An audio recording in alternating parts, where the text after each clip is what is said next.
Estas son las noticias de Venezuela. Según leo en su noticiero.com, Venezuela no registra nuevos casos de coronavirus este martes, según Nicolás Maduro. Pero como la palabra de Maduro no tiene crédito alguno, igual puede haber dicho 10 o 100 casos y igual no se le creería. Hablando de Maduro, Juan Guaidó ha reaccionado a los nombramientos recientes en materia petrolera y ha dicho: está tan aislada la dictadura que pusieron de ministro de petróleo sin ningún tipo de conocimiento a alguien que tiene recompensa por estar vinculado al narcotráfico y el terrorismo, esto en referencia obviamente a Tarek El Aissami. De esta manera, el presidente encargado de Venezuela, Juan Guaidó, se refirió a la designación de El Aissami, acusado por Estados Unidos de narcotráfico y por cuya captura ofrece $10 millones. Durante la sesión virtual de la Asamblea Nacional, en el día de ayer, Guaidó hizo tal pronunciamiento donde además recordó que el nombramiento ocurre en un momento donde los precios del petróleo sufren una caída por la desaceleración económica que tiene el mundo producto de la pandemia del coronavirus. ¿Quién va a confiar, qué empresa o banco va a confiar en alguna institución que esté dirigida por alguien señalado por narcotráfico y corrupción? No es con un puente aéreo Teherán-Las Piedras como vamos a recuperar confianza, por el contrario, dijo Guaidó. Teherán-Las Piedras es el aeropuerto allá en el estado Falcón, en Venezuela. En el Pitazo Leo, la CanTV ataca la plataforma que registra a los interesados en el bono de Guaidó. La denuncia sobre el ataque a www.saludvenezuela.com fue hecha por la organización Venezuela Sin Filtro. Cuando los usuarios acceden, son direccionados a un servidor malicioso. La guerra contra cualquier iniciativa que suponga o que proponga Juan Guaidó, la guerra por parte del régimen es feroz, sucia por demás. Tenemos, según la FAO, el coronavirus incrementará el hambre y la pobreza en Latinoamérica y el Caribe.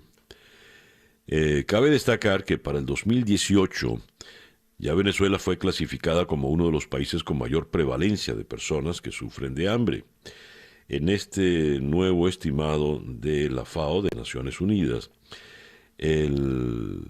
Venezuela es el peor rankeado en posibilidades. Tenemos que el gran titular en el diario 2001 en Caracas dice: según los gremios, el alza salarial llega en mal momento.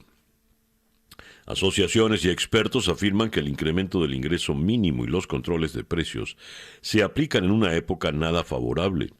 Los economistas creen que los fantasmas, entre comillas, del bachaqueo y el desabastecimiento tomarían de nuevo las calles. Consideran que la regulación suprime la producción.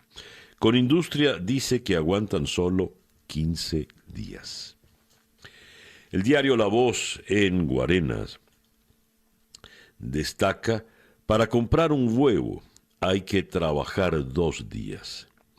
La llamada cesta Petare se montó en 3.350.000 bolívares. Se necesita laborar durante 45 días para comprar 1 kilo de carne molida, que como promedio cuesta 595.000 bolívares por estos días. 22 días para un pollo entero. El pollo entero está en 298.000 bolívares. 37 días hay que trabajar para adquirir 1 kilo de queso blanco duro, que está en 489.000 bolívares. Y 63 días para cubrir el precio de 1 kilo de jamón de espalda, que está en 840.970 bolívares. Esa pues es la situación. 1 kilo de carne se compra en los automercados Plaza, por ejemplo, con el nuevo salario mínimo. Terrible. Son las 7:11 de la mañana. Noticias de Latinoamérica. En un intento por apaciguar la crisis política que desató la renuncia del exministro de Justicia, Sergio Moro, el presidente de Brasil, Jair Bolsonaro, nombró como reemplazo al abogado André Luiz de Almeida Mendoza, un pastor evangélico moderado y de perfil técnico. La renuncia de Moro, el antiguo ministro idolatrado por muchos debido a su trabajo contra la corrupción en el Lava Jato, fue ocasionada por la marcha de Mauricio Valeixo de la dirección de la Policía Federal el pasado viernes, una decisión que, según el ex juez, se produjo por supuestas interferencias políticas de Bolsonaro dentro de la institución. Mientras, el coronavirus registra en Brasil 474 muertes en 24 horas y ya supera a China en la cantidad de fallecidos. El diario El Clarín en Buenos Aires destaca en primera página información importante sobre Bolsonaro. Son días difíciles para el presidente brasileño. Por un lado, la Corte Suprema ordenó que se lo investigue a partir de las declaraciones del exministro de Justicia, Sergio Moro, quien denunció que Bolsonaro pretendió interferir en pesquisas de corrupción que involucraban a sus hijos, a los hijos de Bolsonaro. De encontrarse pruebas, el mandatario debería ser sometido al juicio político. Con una opinión pública dividida al respecto, se conoció el nombre del nuevo titular de justicia. Como ya les habíamos dicho, es un pastor evangélico. Y al mando de la policía estará un hombre considerado de confianza del clan Bolsonaro. En tanto, el país alcanzó el pico más alto de muertes por el virus, 474 en 24 horas. Ahora, el gran titular de el Clarín con relación a la situación argentina: crece la polémica por la liberación de presos en la provincia, después del aval implícito del presidente. El diario La Nación, también de Buenos Aires, dedica esto también su gran titular de hoy: las excarcelaciones masivas de presos abren disputas en el oficialismo. Hay tensión en el Ministerio de Justicia de la Nación. Bernie y Alac tomaron distancia de la medida. Massa recibió a víctimas del delito. La oposición acusó al gobierno de avalar las salidas de los presos. En el Ecuador, la cifra de muertos por COVID-19 sube a 871 tras 208 nuevos decesos. La cifra de fallecidos subió en las últimas 24 horas. Hasta el momento se han realizado 64.558 muestras para coronavirus, entre PCR y pruebas rápidas, de las cuales se han descartado 26.703 casos, mientras que un total de 1.643 pacientes han recibido el alta hospitalaria y 1.189 se han recuperado. En México suman 1.569 muertos y 16.752 casos confirmados.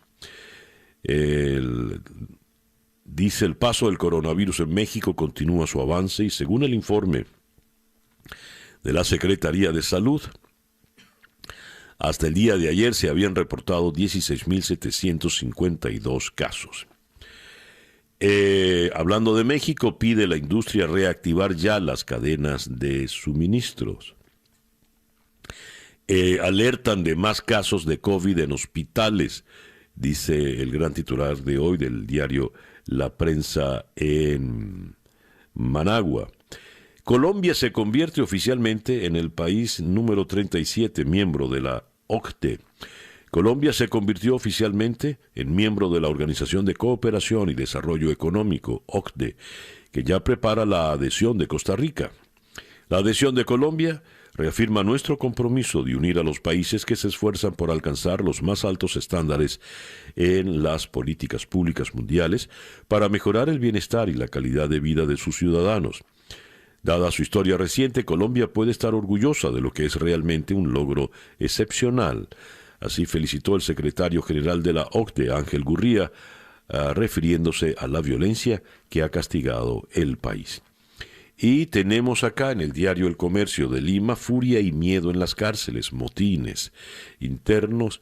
Los internos exigen medidas ante el avance del coronavirus y más indultos humanitarios. Hasta el domingo se registraban 28 presos fallecidos y 645 infectados. También han perecido 5 trabajadores del Instituto de Cárceles allá en Lima, Perú. El reloj indica 7:17 de la mañana. Capicúa. Escuchas Día a Día con César Miguel Rondón. Nuestra agenda para el día de hoy, vamos a comenzar en la ciudad de Washington con la periodista Dori Toribio. Estados Unidos pasa ya el 1.000.000 de casos del COVID-19. Trump ha tomado unas últimas medidas, ya lo repasaremos cuando veamos las noticias de Estados Unidos. Dijo que el virus va a desaparecer por completo y que los expertos, los científicos se equivocaron. La mayoría de los norteamericanos, de los estadounidenses, apoya el confinamiento y reducir la inmigración. Y Hillary Clinton respalda la candidatura de Biden a la presidencia. Ya lo hizo también la señora Nancy Pelosi. Desde Washington vamos a ir entonces a la ciudad de Caracas, donde vamos a conversar con el historiador y analista político Pedro Benítez, profesor en la Universidad Central de Venezuela. El Aizami, la controversial ficha de Maduro, se ha convertido en el hombre más poderoso en el manejo de la economía de Venezuela. Recordemos todas las sanciones que tiene en su contra, las acusaciones, su cabeza tiene precio.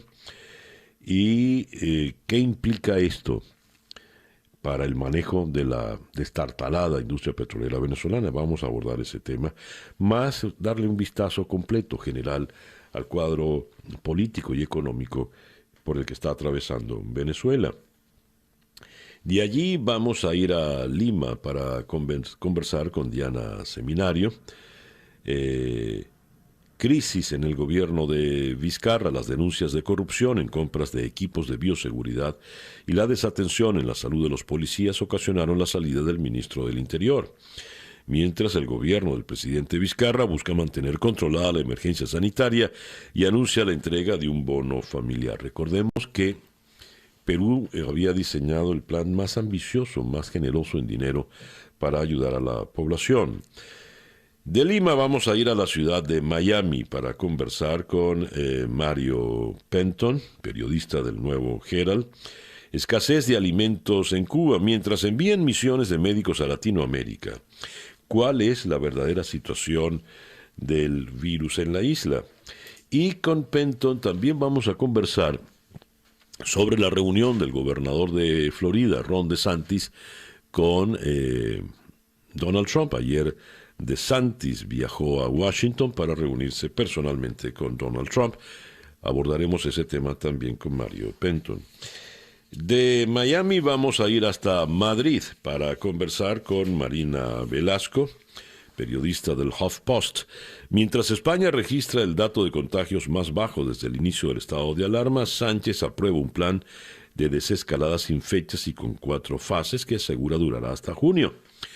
Pablo Casado, el dirigente máximo del PP, ha dicho: yo no lo voy a acompañar a usted a hacer el ridículo.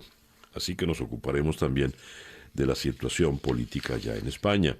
Y de Madrid vamos a ir a Ciudad de México para hablar con el periodista Alberto Rueda. El 73% de los mexicanos apoya el trabajo de Andrés Manuel López Obrador para domar, entre comillas, el coronavirus.